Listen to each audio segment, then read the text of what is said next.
أعوذ بالله من الشيطان الرجيم. بسم الله الرحمن الرحيم. الحمد لله، الصلاة والسلام على رسول الله، ثم أما بعد.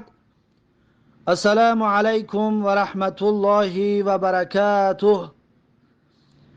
امام نووی رحمه الله در کتاب ریاض الصالحینش میگوید کتاب الاذکار، یعنی کتاب در مسئله ذکرها. اولین باب در زیر این کتاب باب فضل الذکر والحث علیه می باشد، یعنی باب در مسئله فضیلت ذکر کردن الله جل جلاله و همچنین تشویق برای ذکر و یاد الله جل جلاله. پس ما و شما از این باب چند حدیثایش را گرفتیم. درس امروزه همان از حدیثی 1424 کتاب ریاض الصالحین می باشد. امام نووی رحمه الله در زیر حدیث 1424 کتاب ریاض الصالحینش می گوید و عن عائشه رضی الله عنها قالت، یعنی از عایشه رضی الله عنها روایت است که گفت كان النبي صلى الله عليه وسلم يكثر أن يقول في ركوعه وسجوده، یعنی که پیغمبر صلی الله علیه و سلم بسیار وقت در رکوع و در سجدهش این ذکرها را می گفت، این دعا را می گفت: سبحانك اللهم ربنا و بحمدك اللهم اغفر لی. یعنی رسول الله صلی الله علیه و سلم در رکوعش یا در سجدهش بعد از سبحان ربی الاعلا و بعد از سبحان ربی العظیم این دعا را می گفت که سبحانك اللهم ربنا و بحمدك اللهم اغفر لی. این حدیث متفق علیه می باشد. پس معنای این دعا یا این ذکر چی است؟ معناش چنین است که سبحانك اللهم، یعنی پاک هستی تو ای بار الها، ربنا و بحمدک، پروردگار ما، و با حمد و ستایشت ای الله پاک و منزه هستی از نقصان و از کمبودی. اللهم اغفر لی، ای بار الها ببخش من را، ای بار الها کمبودی ها و گناهان من را ببخش. پس پیغمبر صلی الله علیه و سلم میگه در رکوع در سجدهش بسیار میگفت این دعا را. این حدیث متفق علیه. این بود حدیث 1424. این هم حدیث، این دعای مقید برای رکوع و سجده می باشد. بعد از این حدیث 1425 کتاب ریاض الصالحین، امام نووی رحمه الله در زیر حدیث 1425 کتاب ریاض الصالحینش میگوید و عنها، یعنی از حضرت عایشه مادرمان رضی الله عنها روایت است ان رسول الله صلی الله علیه و سلم کان یقول فی رکوعه و سجوده، یعنی میگوید که رسول الله صلی الله علیه و سلم در رکوع و در سجده هایش میگفت که سبوح قدوس رب الملائکه و الروح.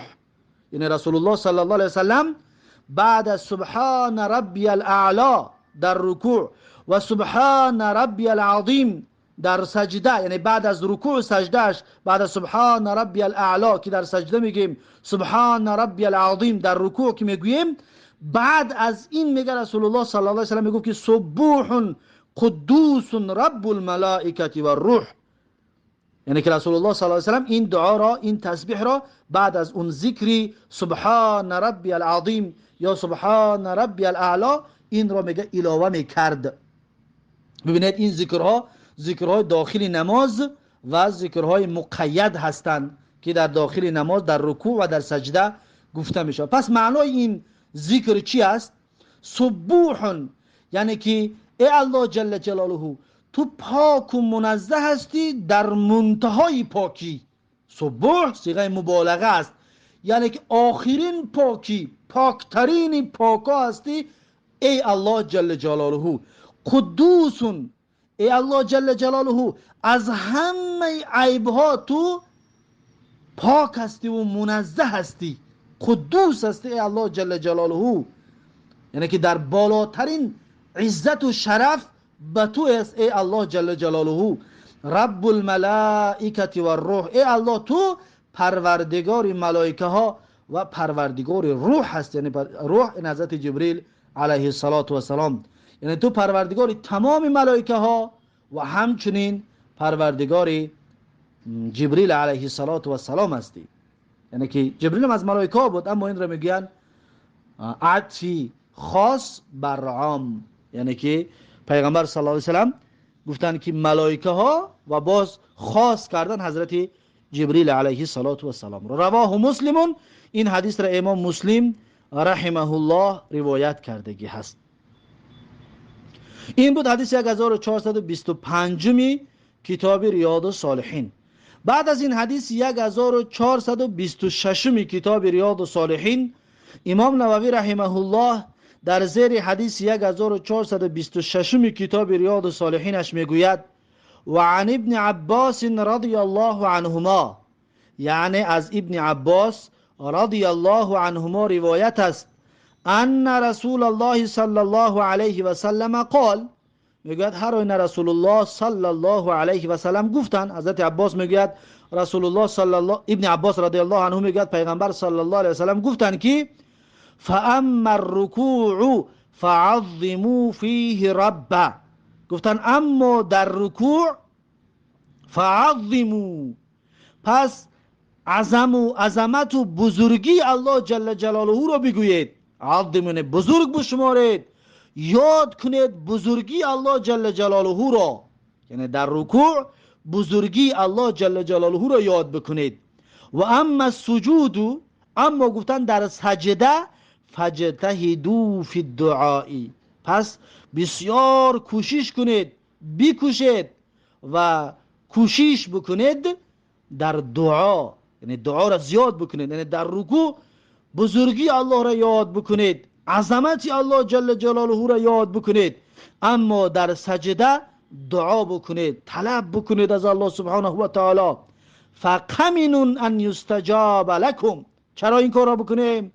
زیرا اینکه میگه فقمنون، پس شایسته است، سزاوار است، ان یستجاب لکم، این که دعای شما قبول شود. یعنی در دعا، در سجده دعا کردن یکی از جایهایی هست که دعای انسان قبول می شود. پس در سر به سجده میمونید، وقتی که سبحان ربی الاعلا میگوید، بعد از این از الله تبارک و تعالی طلب بکنید، دعا بکنید، زیرا اینکه جای استجابت دعا هست، مکان استجابت دعا هست که انسان سر به سجده بماند و دعا بکند.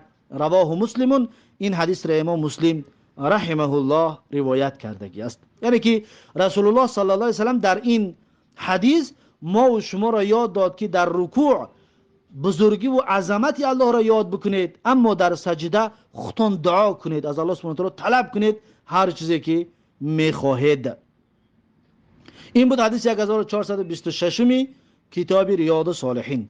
بعد از این حدیث 1427 کتاب ریاض الصالحین، امام نووی رحمه الله در زیر حدیث 1427 کتاب ریاض الصالحینش میگوید و عن ابی هریره رضی الله عنه ان رسول الله صلی الله علیه و سلم قال، یعنی از ابو هریره رضی الله عنه روایت است که رسول الله صلی الله علیه و سلم گفتند اقرب ما یکون العبد من ربه و هو ساجد فاکثر الدعاء. رسول الله صلی الله علیه و سلم گفتند اقرب ما یکون العبد من ربه، یعنی که قریب ترین زمانه که بنده به پروردگارش نزدیک می شود، قریب ترین مکانی که بنده به پروردگارش نزدیک می شود و هو ساجدون، این در حال است که بنده در سجده هست. وقتی که سر به سجده میمانی، نزدیکترین جای هست که تو به الله واقع شدی، تو به الله نزدیک شدی، نزدیکترین جا به الله این سجده می باشد.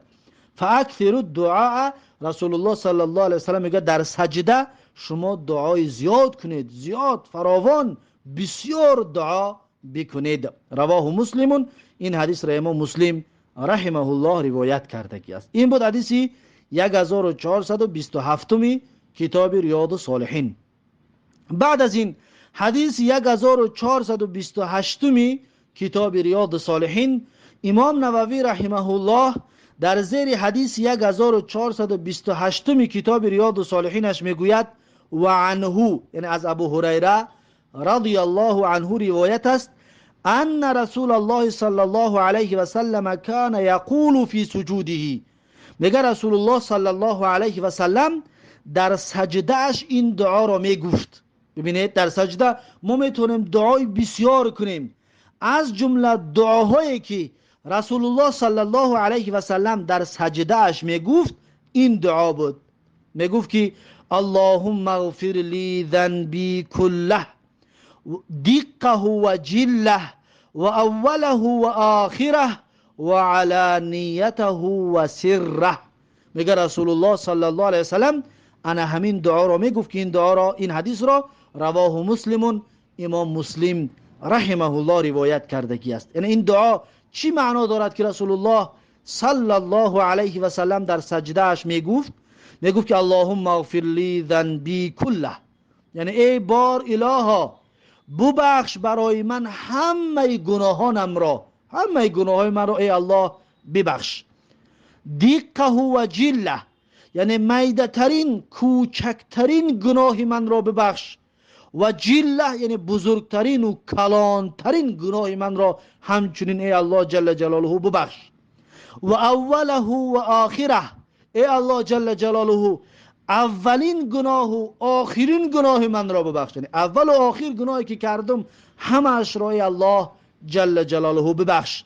و علانیته و سره، یعنی ای الله جل جلاله گناهانی را که من آشکارا کردم او را ببخش و گناهانی را که در پنهانی هم کردم اون را ببخش. ببینید یعنی که از الله جل جلاله طلب بخشیش کرد رسول الله صلی الله علیه و سلم در سجدهش. پس ما و شما امتان رسول الله صلی الله علیه و سلم حق داریم، وظیفه همون هست همچنین در سجده دعا بکنیم، مخصوصا این دعاهایی را که رسول الله صلی الله علیه و سلم گفتگی هستند. پس این دعا را میتونیم بگیم دعای مقید برای سجده هست و در غیر سجده هم همه وقت دعا که میکنید میتوانید که این دعا را بگویید.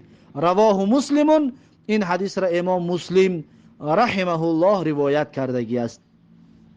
این بود حدیث 1428 کتاب ریاض الصالحین.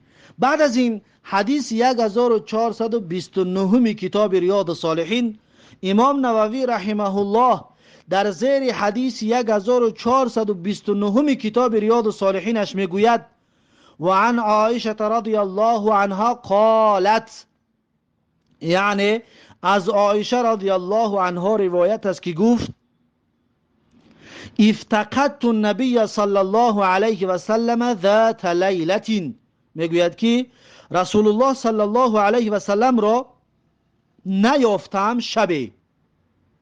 میگوید حضرت عایشه مادرمان رضی الله عنها میگوید شب گم کردم رسول الله را که در برم نیافتمش. از خواب خیستم، میگوید دیدم که رسول الله در برم نیست. فتحسست، پس میگوید اطرافم را، یعنی که در شب تاریکی دیگه هیچ جا نمیبینی، اطرافم را میگه ساب کردم، یعنی به دستم میگه جستجو کردم که رسول الله دورتر خواب باشد یا دورتر رفته باشد. گفتم میگه با دستانم ساب کردم، یعنی که جستجو کردم زمین را، در تاریکی میگه زمین را کافتم. فاذا هو راکون او ساجد، پس ناگهان دیدم میگه که رسول الله در حالت رکوع و سجده بود. میگه یقولو، اما در همون رکوع در سجدهش میگه رسول الله میگفت این دعا را، میگفت که سبحانك و بحمدك لا اله الا انت، یعنی که در رکوع در سجده همچنین میشود این دعا را گفت بعد از سبحان ربی الاعلی و سبحان ربی العظیم که سبحانك و بحمدك لا اله الا انت، یعنی که پاک هستی تو ای الله و با حمد و ستایشش و با حمد و ستایشت و لا اله الا انت، یعنی نیست معبودی بر حق بجز تو ای الله جل جلاله. پس این دعا را در رکوع یا در سجده گفتن علاوه کردن جایز و درست می باشد.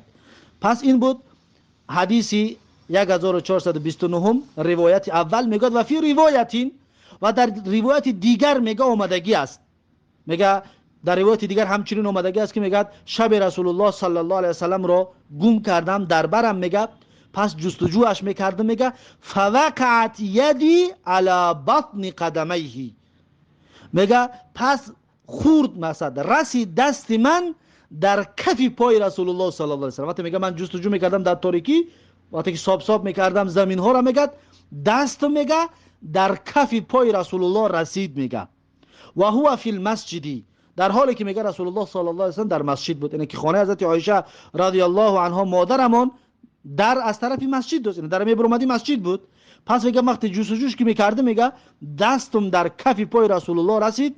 رسول الله صلی الله علیه و سلم میگه در حالی که در مسجد بود. و هما منصوبانی، و هر دو پایهای رسول الله صلی الله علیه و سلم میگه راست بود، میگه ایستاده بود. یعنی که هر دو پایهای رسول الله چخت بود.